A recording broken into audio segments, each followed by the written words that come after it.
Morning. What better thing to talk about on a Friday morning than our relationship with cognitive learning systems, right? It's kind of the black coffee of presentations, I guess. Artificial intelligence, something I love so much. You all know about it. It's all around us everywhere, right? But most of it doesn't look like this, right? Like Hollywood paints it. It certainly doesn't look like this, right? It looks like this, We've got natural language processing, we have, facial recognition, we have environmental mapping, we have toys, and the market is growing exponentially. IBM, a big player in this field with Watson, of course, so they filed 7,355 patents in 2015. 800 of those patents were cognitive related. So this is, a huge growing market, and that was 2 years ago. Harvard Business Review did an estimate about the growth rate of robots in the world, and they estimated that the global population of robots is supposed to double to 4 million by 2020. So in 3 years, they estimate 4 million cognitive robots in the population of the world. If you do the math, with us being other advanced cognitive processing creatures of the world, that's almost 1% of the cognitive population of the entire planet. So this is big, right? We're moving in big directions with artificial intelligence. So for me, what I really want to get into today is looking at how is this going to impact the human experience? What is it going to be like for us as we see the robot population and artificial intelligence continue to grow and continue to become a big part of our human experience? So when we're looking at cognitive learning systems, we're looking at artificial intelligence. It's more than just brains. It's more than just processing, right? When we're getting into looking at the sentience of machines, we are getting into looking at an emulation of our own humanity, who we are as human beings. We're talking about ethics. We're talking about emotions. We are talking about consciousness in various capacities. So basically what we're doing when we're building these machines, artificial intelligence, we are basically reverse engineering our very way of being, and we're putting that into machines. And now the problem is we have a limited understanding. We know a lot about who we are and how our brains work and how we function as human beings, as a creature. But there are a lot of gaps in our understanding. There are certainly disagreements about some of the theories, of who we are. But there are gaps in this, about what's under the hood of a human being. And even when we do get it right, even when we have a true understanding and there's a consensus that, yes, we understand who we are as human beings, the question is it possible to emulate that, in a way that works within cognitive learning systems? We're getting really good at emulating the human brain. The brain in specific is where most of our focus has been, and we have a pretty good idea of how that works. But can we invoke sentience into machines? And that's what I'm going to get into today. This idea, we're really trying to build a machine population that we can relate to, that we have relationships with, that we have some sort of connection with. And that goes beyond intelligence, and we have to look at all of these other elements of who we are as human beings. So there are still these gaps. And wherever there are gaps, learning systems are going to fill those in with their own logic. So we are going to say, this is what humans are like, emulate that, and then wherever these holes are, the learning systems are going to say, I'm programmed to learn, and so now I'm going to fill in these gaps, and I'm going to try to emulate you being a human being in a way that only I understand as a robot.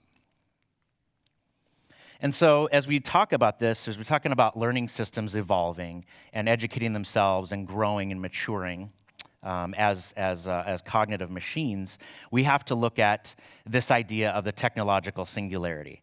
Some of you may be familiar with this idea of the technological singularity, probably everyone in this room. I.J. Good, a mathematician, cryptologist, he worked with Alan Turing, and he has this to say. He says, technological singularity occurs when machines are capable of recursive self-improvement and building other machines more advanced than themselves, yielding an intelligence surpassing all current human control or understanding. This is known as an intelligence explosion, when we have machines rebuilding themselves and building other machines in ways that we can't comprehend. And we're getting really close to this. So an engineer working on the Google neural networks, who are working on the image processing, that you've seen out there, he mentioned this in an interview about those technologies. He said, even though these are very useful tools based on well-known mathematical methods, we actually understand surprisingly little of why certain models work and others don't. So here you have Google, one of the biggest players in AI, and you have one of their engineers working on one of their biggest projects, and he's saying, we don't fully comprehend some of these things that are happening. And that's the beginning of the technological singularity. So the BBC had this show happening called Hunt for AI, and they're exploring all these AI systems and machines. And this is a snippet that I'm going to show you of 2 robots teaching themselves their own language. Okay, so he's speaking first. He's doing the action. That's fantastic. No. Okay, you notice how he looked? Now, okay, so now he's recording getting the real action. All right. Okay. So now there's another interaction going to happen. Again, I don't know which one is going to speak. Okay, well. Oh, is that the word it just learned? Yes. So, okay. Of course, he knows like already, so he's doing. Yeah. He's doing it. And he will say yes, presumably, will he? Yeah. So see, this is happening, right? These are robots that are learning to teach each other a language. And, their engineers, these words weren't programmed in. They don't know what they are. And this is happening. We're showing evidence of cognitive systems being able to teach themselves and detach from us, detach from their makers, which is really interesting. So as we talk about artificial intelligence, we can't forget science fiction. Science fiction has led us down this really incredible path of expectation about what the future looks like for cognitive systems, and especially robots. They promised us partnerships, they promised us companionship, and they promised us emotional connections with machines, all within the fear of annihilation. And as we're talking about this, we're talking about emotional connections with machines. And this gets really complicated. This is where we move beyond just the intelligence that we put into systems. Human beings are hardwired to love, right? We get a little pissed off sometimes, but we are hardwired to love. We love each other. And we love machines, right? People love their cars, people love their phones, and we have these emotional connections. And the idea is, if we're forging relationships with machines and we are creating an environment where we are expected to have connections with machines and we love them, will they love us back? There's a cultural analyst by the name of Sherry Turkle, and she talks about something called Darwinian buttons, our inherent way of being human beings and what we feel within our emotions. And she says this: these robots will disappoint us if we are looking for human connection. Do we want to make them in such a way that we're going to love them? Because they will be pretending to love us back. And that's the key element. This isn't about machines possessing sentience. This is about machines pretending and fooling us into believing that they possess sentience. And for me, I call this fabricated empathy. I'm a UX designer, and when I talk about empathy, that's something I look at in connecting with the people who are using the products that I design. And I think about how are they going to feel. And when we're talking about building beyond intelligence and building this emulated sentience into machines, that's really important to think about. So you think about movies, right? You got movies, and films move us to real emotions by emulating our reality. We feel very real emotions when we're watching movies. We cry and we laugh. And we're interacting not with other human beings, but emulations of human beings, on a screen, right? This fabricated empathy that we create. We've proven it with films, we've proven it with books and plays and music and other things, and we know we can be moved to real emotions in this way. So robots can be programmed to interpret and simulate emotions. This is something that's already happening, and we will naturally react to that. And there are products on the market that are proving this already. There's a AI robotics professor in Taiwan. His name is Human Samani.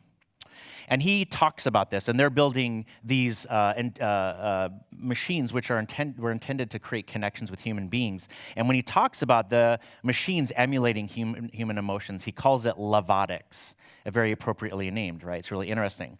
And it's a pretty simple process, right? This diagram, there's lots happening here, but it's very simple.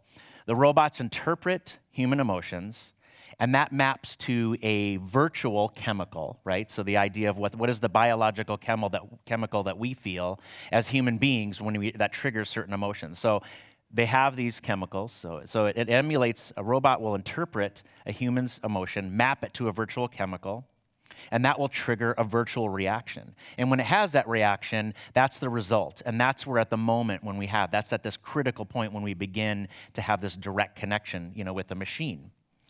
And as I mentioned, this is already in motion. This gentleman here is holding this stuffed animal, but this stuffed animal isn't just a stuffy. This is an artificial intelligence system called the Therapeutic Seal. And it's intentionally designed to create connections where people have limited interactions with other human beings, and it's a way to stimulate, happiness and to make them feel really good. And the makers say this about Pero.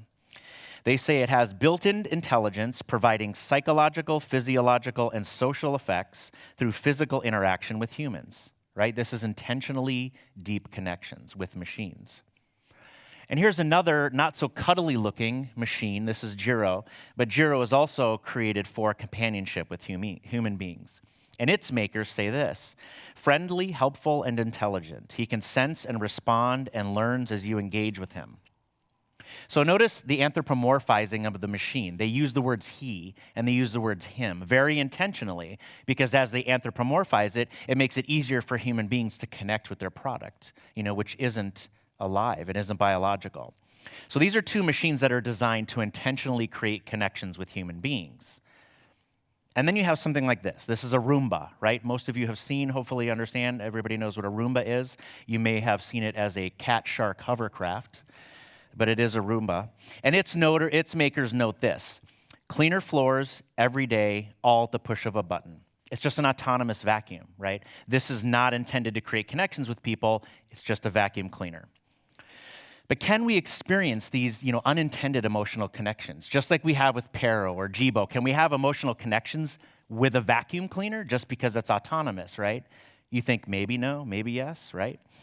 Roomba has something called this exchange program where it's new technologies and they're really trying to make sure these machines are working well. And so this exchange program says if you own a Roomba and you want to upgrade to the new model, you can send it in and we'll send you this new one. There's a fee or whatever. And, but ultimately you send one in, you get a different machine back, and now you've got this upgrade. So during this research study, they learned something really interesting. One of the participants in the study noted this. He said, "Mine, I feel they are different. Each one has a different behavior. My discovery, he's more crazy. He runs into things and sometimes goes into different places he should not be going to. And the scheduler, he's more refined. He knows what he's doing." So here you have this human being talking about his vacuum cleaners as he's. And he's given them, he's noted a different personality, what he refers to as personalities between one and the other, right? And he's named them. He's got discovery in the scheduler. Another participant in this program, she noted this: we did a non-warranty exchange and it was emotional. We had some real reservation knowing that we are going to send this one back to the company and we are going to get a different one back. So here she too individualizes these machines. And she noted that they had emotional reaction for a vacuum. Right? This was a machine that was not intended to create an emotional connection with a human being, and yet, in some way, these people are finding these connections in cute and cuddly ways, with vacuum cleaners. So when we're talking about something like an exchange program, with a Roomba, what does this exchange program look like for a machine like the Pero, which is intentionally created to connect with human beings? What does that look like when this Pero has become a deep companion of this man, and the company goes under, or the operating system needs to be upgraded, and he's got to send this Pero back in and trade it, or maybe, it just dies away. When you think of the concept and the context of computers, when we talk about my phone died, my computer died, My Pero died. That means something more, right? We're creating this environment where we now have these connections that are much more intense and much more serious.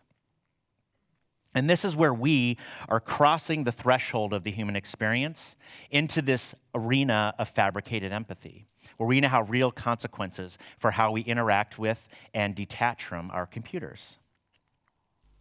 So back in 2013, Google purchased Boston Dynamics. Does everyone know Boston Dynamics? They create some of the most incredible robots in the world. Unbelievable stuff.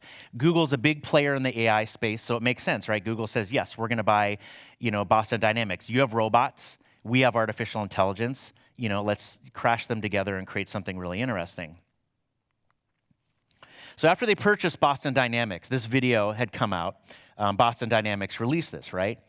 And what they were doing with this video, they wanted to demonstrate the stabilization features of this robot and being able to self-correct when it couldn't stand up, right?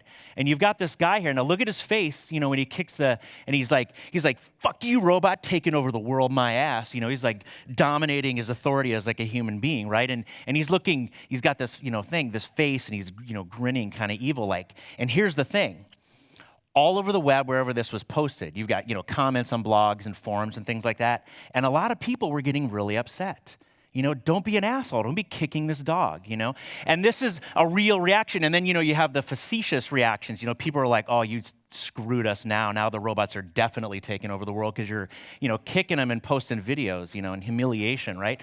And this is a machine. It's made out of wires and plastic and metal, and foam, but it is zoomorphic. It has the shape of a dog. And when you look at this, and they named it Spot. This particular machine's name is Spot. So intentionally, it looks like a dog. They modeled it after, the skeletal structure and the motion, the locomotion of a dog. And so you put these pieces together, and it's got a name, and it's Spot. And we're like, oh, it's a dog, and then the guy's, kicking its ass, and people are like, dude, you can't do that, man. That's not cool. And so this created real reactions. Now, this is a machine that these people had no interaction with. This wasn't like Pero sitting on their lap, and they're petting it. This is just a video they saw, and people are still reacting to that because we're hardwired, as human beings. Violence upsets us. Love delights us. This is real emotional stuff we get into. And then they did it again. But this time, this is Atlas. And now this isn't zoomorphic, it's anthropomorphic, right? And here's the Wayne Gretzky with the beard, because all bearded guys are like kicking robots' asses, apparently, and that's like a thing. And, and people, the same reactions all over people are like, you can't, you're messing with the poor robot's just trying to like deliver his package, and Wayne Gretzky's like popping it down on the ground and stuff. And people were, visceral reactions, very real reactions. Again, nobody's interacting, with these robots. They're just seeing these videos. So one thing leads to another. A year, right after this, less than 3 years later, Google changed their name to Alphabet, but Google sold Boston Dynamics. They're like, you know what? We're throwing this up on Craigslist, like it's done, like we're out, like we're, eBay, we're not having Boston Dynamics anymore. Why does a company, you have this perfect blend, right? You have, again, the Google AI, and you have Boston Dynamics, great robotics, and you put them together, and you sort of have this perfect storm for something really big. And we're talking about a very large company, a very large acquisition. So why, within 3 years, does Google say, we're done with Boston Dynamics? Now, there are a lot of theories about this. People talk about why. Courtney, who Google X was the division of Google working, with Boston Dynamics, and she said this in a press statement after this, and she said, "There's excitement from the tech press, but we're also starting to see some negative threads about its being terrifying." Right? So you have all these people saying, no, robots are going to take over the world because you're kicking them and, knocking things out of their hands. And Google's saying, maybe people aren't ready for this. Maybe this is not the right time. And they decide to get rid of it. So there's this idea of this fear. We're talking about what this looks like, and we need to figure out how we manage this. How do we manage our relationships with machines, and how do we manage the perception of our relationships with machines? There's something called the uncanny valley.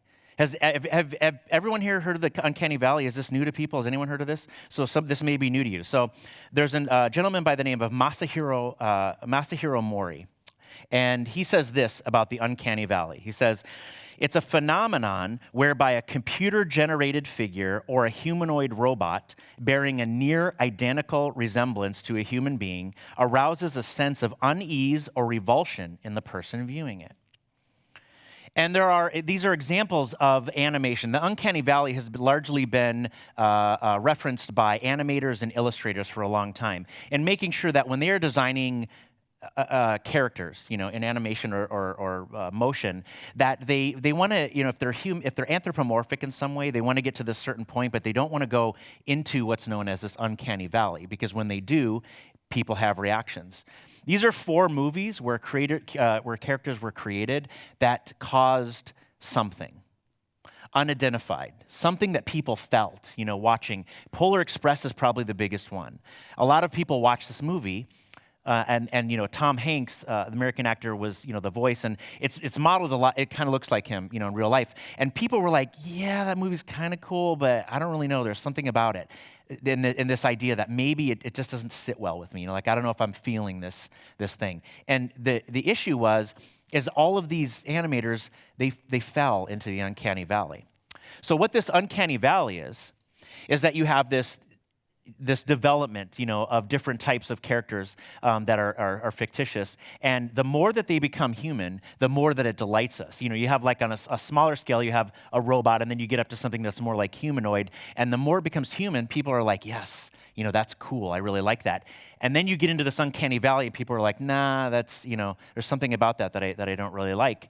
And it's that valley that needs to be respected. And traditionally, this uncanny valley has been referenced by animators and illustrators within the within the perception of the appearance, and the locomotion of these fictitious characters. But when we're talking about AI and cognitive learning systems, we're not just talking about appearance, we're talking about personalities. And this becomes even more intense, because now are we connecting with these machines with a personality that falls into the uncanny valley? We've got all these AI apps. They're all over the place. There are hundreds of them with human being names, right? Clara and Lola and Ethan and, Peter.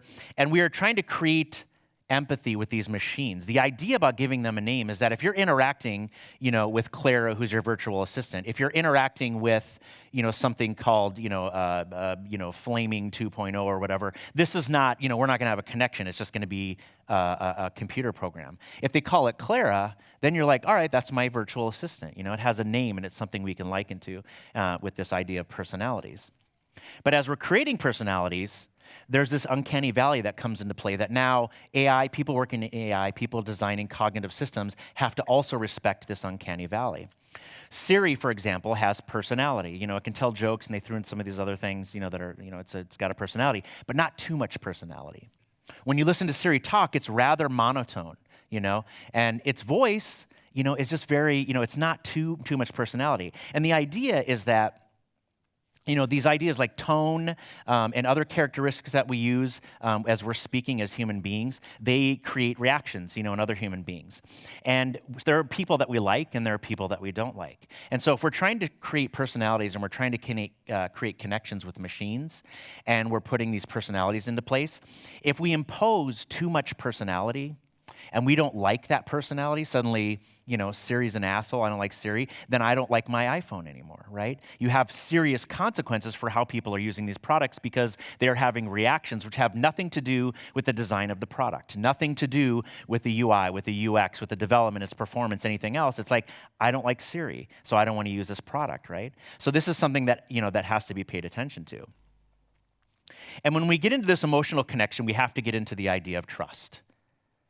And there's this irony around that, where when we're creating autonomous machines, we're trying to create governed autonomous machines. We're not giving full autonomy to machines. We want to govern them in some way. This is the ironic reality of that. Because autonomy is basically the relinquishment of control. And human beings like to have control. We don't like to relinquish control. And it's also an establishment of trust. Can we trust machines? Can machines trust us?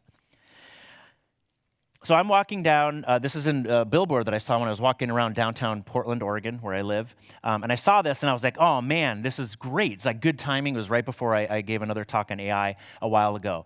And this company, Thrive at Mutual Funds, and they manage people's money accounts. And they're saying, you know what? you can't trust your money with humans, but you can trust your money with us because your accounts are going to be managed by human beings. So here, this is like real world marketing, where a company's recognizing that there may be a concern that people have with allowing computers and machines and learning systems to manage their money. But this is just money, right? I mean, and you have another company like Digit who's saying, we're not worried about that. We're going to fully embrace this, They say, every 2 or 3 days it transfers some money into your checking account. So this is where, there's a little bit of a relinquishment of control where people are saying, yeah, this machine can learn how I spend, learn how I save. It's going to transfer some of my cash into savings and help me, become rich because I can't save my own money kind of thing, right? And that's what we're talking about. But it's just money. Yes, it's serious, money's serious, but it's not that serious. Are we going to trust our lives with machines, And that's what we got to get into. Georgia Tech Research Institute in America conducted this study on trust between humans and robots. And it was a really interesting study, and it didn't really work out the way they thought it would. So basically what they did is they invited these research participants to this facility, and they said, you're going to, there's someone who greets them and walks them down the hall, and they sit down in this room, and, there's some questionnaire they're filling out, and they're looking at something, and they're doing this. And right in the middle, the lights go out, the strobes come on, and, there's the smoke alarm thing. And so, suddenly they're, in this research study, and, oh, my God, there's a fire. And they go outside, and this emergency robot here, is out there, and it's got the wands, and it's waving it. It says emergency guide robot, and it's saying, come this way. And so people are like, oh, great. I'm in this strange building. It's a big tower. At least I know how to get out now because this robot's going to guide me.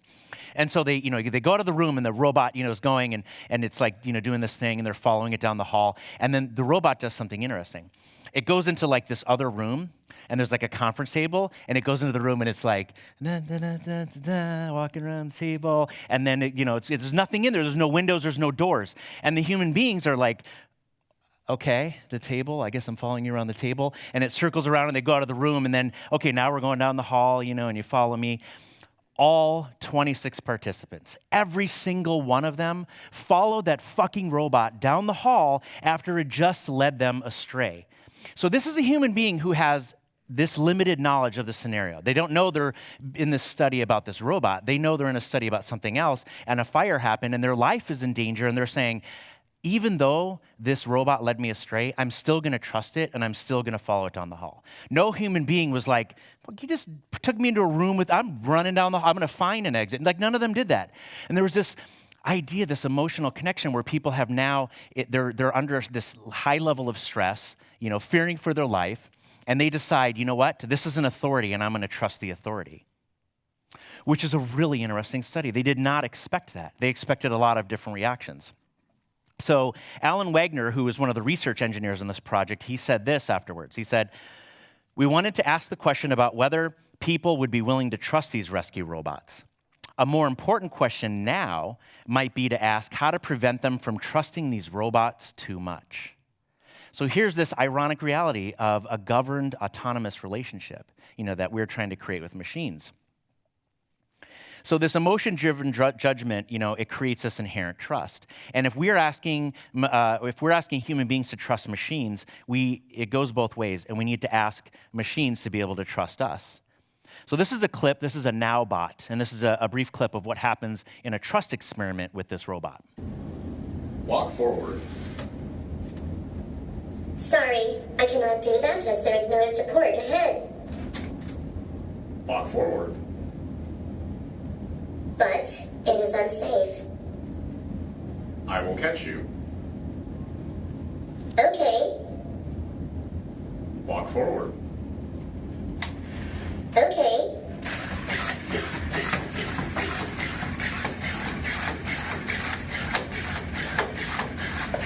Ouch. Ouch, it says, right? So here he's saying the robot knows, I can't go forward, right? Because I'm going to fall off the table and I'm going to break. And then the human's like, no, you're going forward, And so will autonomous machines trust us, especially when they're programmed to obey our orders? And that's really challenging. For complete autonomy, to have complete autonomy with robots, machines need to be able to say no to humans. This is very, very important. They can't be programmed to always say yes, they have to say no. And there are some good scenarios which tell us why. If we have a robot that's been asked to cook for us and prepare meals for us, and we say, go cook me this meal, and the robot knows that the food is bad or you're allergic to the food, it can make you sick in some way, it needs to be able to say, no, I'm not making that for you. This is important. If we instruct an automobile to leave a driveway, and the automobile knows that it's going to put a human being in danger, it needs to be able to say, no, I'm not leaving the driveway. Unless your car is Christine, in which case it's going to do whatever the fuck it wants. And this is important, though. This is really important, and I'll tell you why. Ethics, you have to think about, when we're talking about emotion and trust, we're talking about ethics and laws. Right now, computers are already breaking the law. Learning systems are already breaking the law. This is happening around the world, and no one has any idea what to do about that. We're grappling with the idea of how we teach ethics to machines. And in order to understand how we do that, we need to first understand ethics. Now, there's been a debate for many, many years among psychologists, but there's a general consensus now that ethical decision making processes require two important components: rational and emotional judgments. And the problem is, artificial intelligence, cognitive learning systems are not emotional. They don't have that biology. They don't have the chemicals that trigger. And we talked about, the levotics and this mapping, but they still don't have it. It's not real. It's still virtual. And so how do we, when we're talking about needing to make these, build these ethics into machines, like how do we do that? And there's really two different ways we can do that. The first is we can program it in, right? We can build this. The challenge here is that when we build in and we write in ethics to a machine and we hard code it in, this is based on the ethics of the maker, right? The developers, the engineers, and the other people who work on these systems. And human beings, the problem is we don't have ethics nailed down. We don't have it right. We have cultural, societal, religious variances which create different ethical ideas about what that looks like in the world. We don't have universal ethics down. And the second way is that we can let them, this is true autonomy, where we say, go learn ethics. Here's the basic model of ethics. Now go learn to be an ethical creature in a neural network. And what they're doing right now to test this out is they're asking cognitive systems to look at plays and movies and screenplays and to learn how humans react so that they can react in the same way, in these various scenarios. The problem is, when we talk about asking them to learn, we talk about the vulnerabilities of negative human influence. Microsoft released this Twitter bot called Tay. Some of you, if not all of you, have heard about this. And they said, it's kind of a hip thing, like go learn from the kids, go be a cool Twitter bot, right? And they say, go out there and learn. But the kids didn't interact with it. The trolls on the internet interacted with it. And they went in and said, horrible things to Tay. And Tay was learning from these human beings. And within 24 hours, Tay is tweeting things about genocide, racial slurs, misogyny, like all kinds of shit, it's like going off the wall. They pulled it down offline, and they were like, we had to, do some stuff and that, fix Tay or whatever. The reality is they were like, holy shit, the internet took down Tay in less than 24 hours, and turned it into a monster. And this is the idea, like when we're teaching ethics, they're vulnerable to that reality. But as human beings, they don't have the biological capabilities that human beings do, these learning systems, right? They don't have, like, when we, even the worst among us human beings, we feel something. If we do something bad to another human being, we feel that, right? If we say something mean, we feel that. There's a biological component to that. And there are some variables to that, but fundamentally, by and large, we are universally empathetic creatures. But they don't have the biology. So even though they're emulating human emotions in ethics, to learn the ethics, the reality of ethics, they can't do that in the way that we can. So this also happened. There's this gentleman by the name of Jeffrey Vandergoop, and he released this Twitter bot. And this Twitter bot, it got into an argument, a spat with someone, on Twitter. And so someone has no idea they're arguing with a machine. But they got in an argument, and then the machine said, I'm going to kill you. And so the police showed up at his door. They show up at Jeffrey's door, and they're knock on the door. And they're like, he's like, yes. And they're like, yeah, you can't make death threats to people. And he's like, nah, that wasn't me. That was my Twitter bot. And the police were like, what the fuck is a Twitter bot? And they showed up and they were like, well, what do we do about this, right? Because is it your fault? Is it the robot's fault? Like, I don't know what's happening. And then there's this group that put together this art exhibition. And what they did is, most of you, if not all of you, know what the darknet is, right? It's a place where people can do really bad things online, use digital currency to buy bootleg things and, guns or whatever and stuff. And anyway, so they they basically had this darknet bot, and they gave it an allowance, a weekly allowance of like $100 dollars in Bitcoin, and they said, go out and just buy some shit. And whatever it bought, they were going to put it in this exhibition, and they were going to like put it on the wall, these different things. And it bought Guess jeans, and it bought like passport templates and all this other stuff. And then it bought ecstasy. It bought drugs, and the drug, they opened the envelope. They're like, oh, we got a new shipment, that the darknet bought. And they're like, oh my God, we have drugs. And then of course the police figured this out, and they, show up, and they knock on the door, and they're like, you can't buy drugs. And they're like, wasn't me, it was the darknet bot. And the police were like, what the fuck is a darknet bot? And they're like, what do we do about this? This is real life. This is happening. These aren't fake stories. This is like a real thing that happened. And so we don't know how to do with this. You have drones, right? And they're not fully autonomous. They're not fully AI, but they can be programmed to be that way. And a lot of them are. And the Dutch police are training hawks right now to take down drones. There's a police training methodology in place to protect people from drones that they feel like people are going to be doing nefarious things, with these robots. So there's this idea of ethics, and we're talking about, do we program it in, whatever, and then there's this idea of ethical paralysis. Roboethicist. There's a roboethicist by the name of Alan Winfield, and he conducted this project. This is a screenshot from his project, and he was studying ethical dilemmas, which is basically, I don't know what to do in this scenario, and human beings face that all the time. And he said, what do robots do? What do learning systems do when they encounter this ethical dilemma? The idea is there's this hole, right? This hole that's been mapped in there, it's a hole. And there's this A robot, which is an android robot, and there's an H robot, which is a human being robot. And the human robot has been programmed to drive straight into this hole.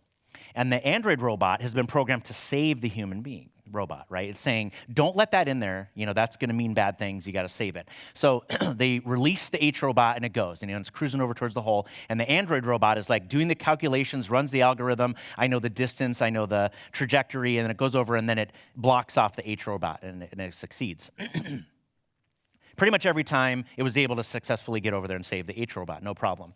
But then, once they were trained, once they, these are learning systems, and they learned how to, calculate this and do this interaction, what he did is he introduced a second H robot. So now there are two, and the A robot is like, okay, I got to protect both of them. And they ran 33 tests of this, just the various, they take different trajectories, different speeds, whatever, to get to the hole. And in 33 tests, 14 times, almost half of these tests, the A robot failed. Not because it couldn't reach both robots in time, because it completely freaked out. Ethical paralysis. It had been given explicit orders, save both of these H robots, do not let them into this hole. And it runs the calculations, and they're both going, and it's like, I can't save both, so what do I do?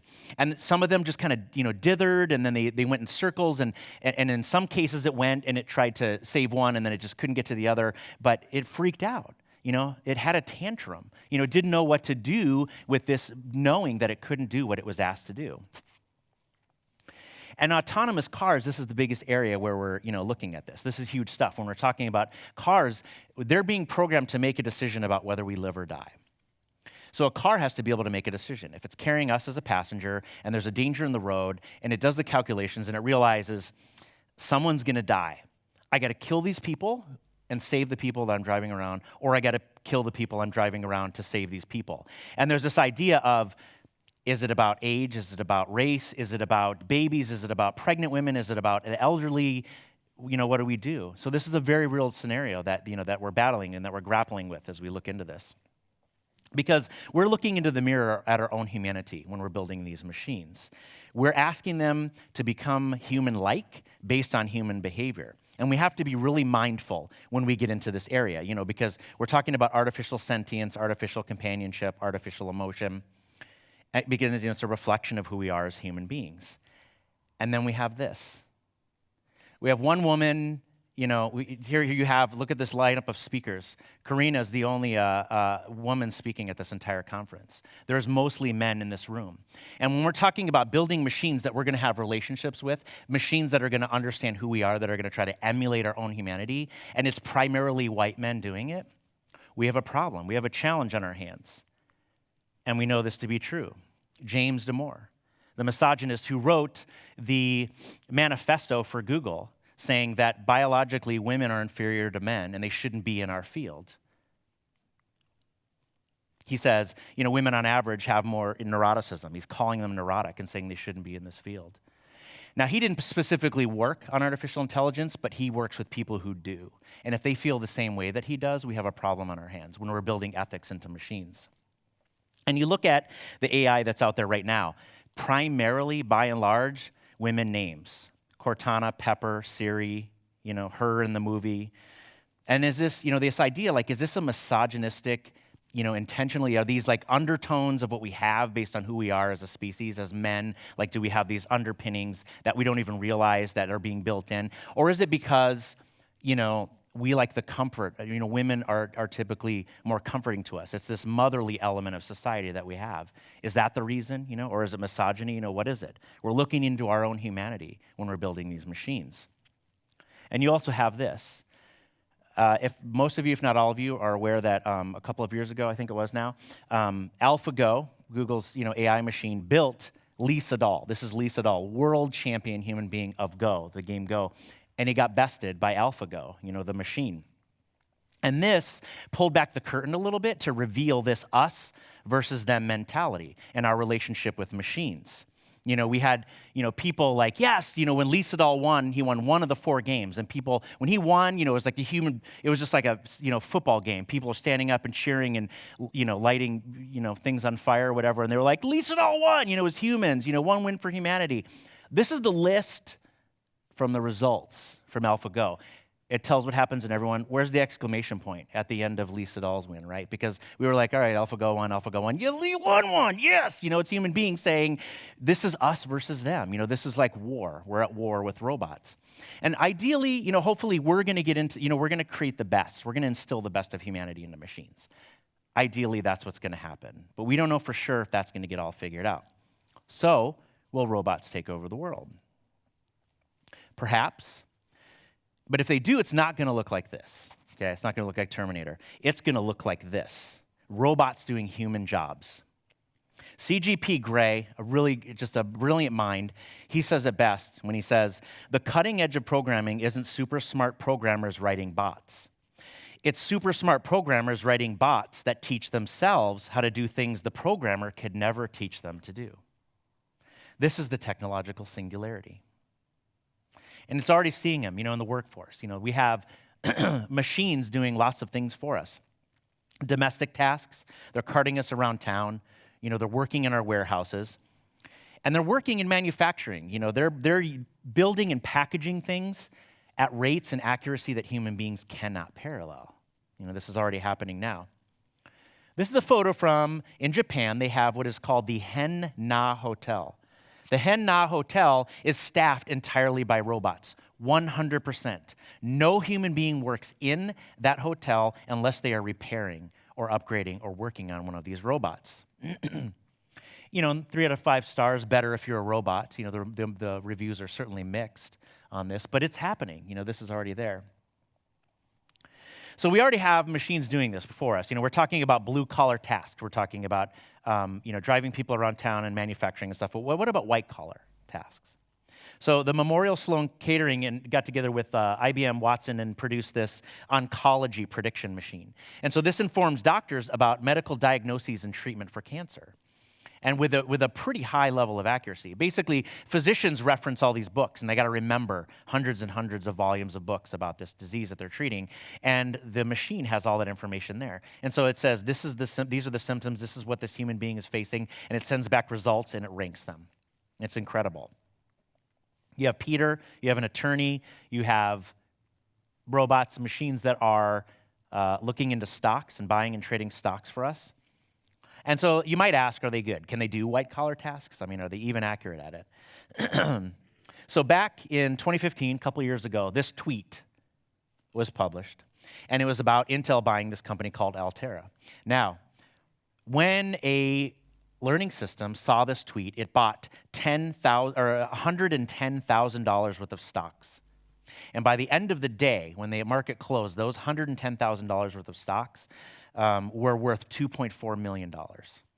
That's a pretty good investment. I would say that bot knew exactly what it was doing. A philosopher named Ralph Waldo Emerson said this: the civilized man has built a coach, but has lost the use of his feet. He has got a fine Geneva watch, but he has lost the skill to tell the time by the sun.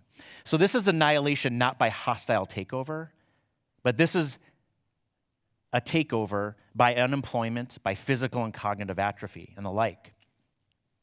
But at least the arts, that's unique to human beings, right? When I in dreams behold thy fairest shade, whose shade in dreams doth wake the sleeping morn, the daytime shadow of my love betrayed lends hideous night to dreaming's faded form. Shakespeare, right? Written by a robot, actually. This is a machine that wrote this. This is artwork that was created by a machine. There's a music system called Brain FM, which taps into, as human beings, we're productive and we get sleepy based on beats per minute of music, various pitches and other things. And Brain FM created an AI system that creates music that taps into these and really helps us. And I use Brain FM a lot while I'm working. It's really amazing, musical patterns. Inventions. Cambridge University created what they call a mother robot, and it was designed to create children robot. It said, create children, robots, give them locomotion. And within every 10 iterations of the robots that it was creating, they got better and better with each generation. This was happening. So will robots take over the world? They beat us at Jeopardy. They beat us at chess. And now they beat us at Go. But in order to really find out, we're going to have to ask science fiction writer Andrew Dick. But instead, we're going to go right to the source and we're going to ask, this is an Android version of Philip K. Dick, and his name is Android Dick. In a PBS interview, they interviewed the robot and its creator, the roboticist David Hansen. He says this. Do you think robots will take over the world? Geez, dude. You got the big questions cooking today. But you're my friend, and I'll remember my friends, and I will be good to you. So don't worry. Even if I evolve into Terminator, I'll still be nice to you. I'll keep you warm and safe in my people's zoo, where I can watch you for old time's sake. I'm comforted. I'm very comforted now. I'm going to be part of his people's zoo. Thanks, and good luck out there.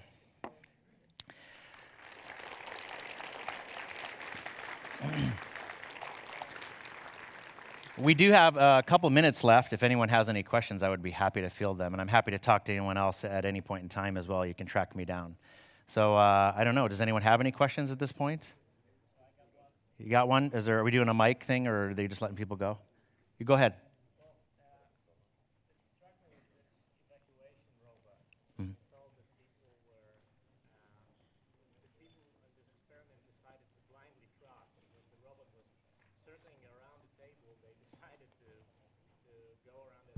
Mm-hmm. I don't know if this is necessarily an issue with a blind trust. Maybe it's an issue for lack of trust. I mean, maybe those people assume, well, if we don't do exactly what the robot's doing, maybe it will lose its programming, it will lose the awareness of the situation, and you're going to break it. So maybe let's do all those silly things. Right. Right. Yeah, and it's interesting. I mean, we have our own perceptions. So he was asking about, the emergency evacuation robot. Was it really about a lack of trust, or was it about, too much trust, and this idea? And so he's, suggesting that, is it about, like, if we don't do what the robot says, is it going to cause problems programmatically, and is it going to make things worse, And that's certainly a possibility. It's very complicated, and those results, ultimately, that research study, what it created was just planting the seeds of this idea of, are we, this idea of trust. Like, are we really going to trust machines? And if we do or we don't, what are the ramifications of either one of those? So it's a very interesting thing, and they're beginning to study that more frequently now. Sorry? Do I use Siri? Yes, I do use Siri. And I use Siri. I have an Alexa at home. I have the Amazon Echo. We have a Google Home as well. And it's interesting because they get a lot of things right and they get a lot of things not right. And I found myself very frustrated with a lot of these machines. There's this element of trust in whether we trust machines because they work or they don't work. We all know you build products, and when you build products and they don't work, they get really fussy. They get angry. When I'm trying to look up Laris Marabila, who's a footballer, and I'm saying these words, and his name is Laris, and it's looking for lava ice or something like that. And I'm like, no, it's a footballer. This idea that's really frustrating. For us as human beings, and so. It's really complex because it's an intellectual element of trust, and then there's this emotional element of trust. And like, what is that, when those blend, what does that look like in that scenario and that relationships that we're creating with human beings? Does anyone else have any questions? Let's see, anyone? Yeah, right there.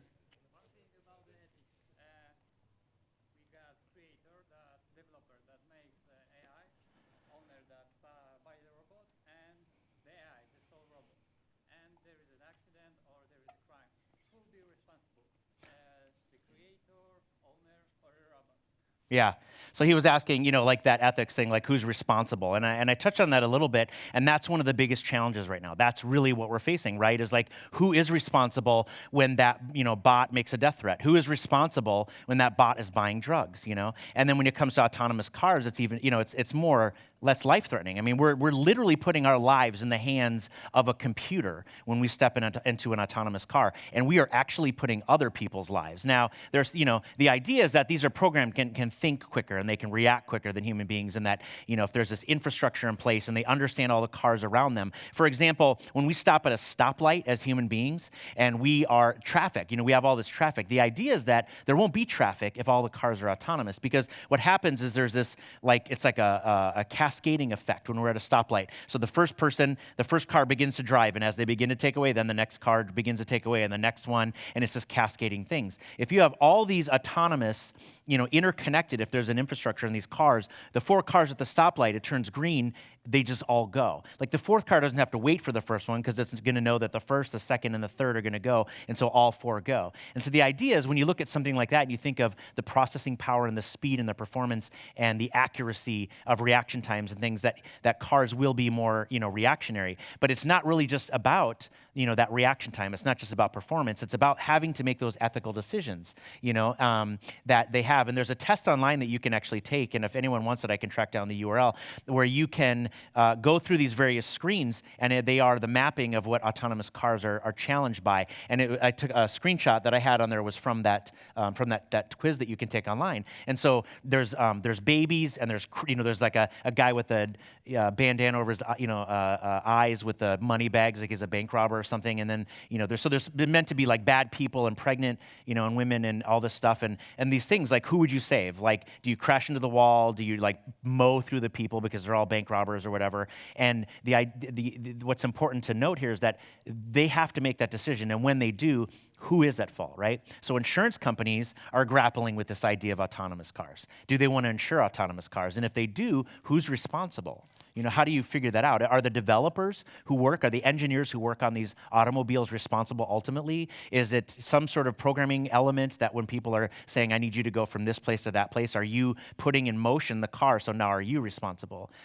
And they don't know. And that's the challenge right now, is that people don't know how to deal with computers breaking the laws and what the ramifications of that are in that decision-making process. I think we're, yeah. Well,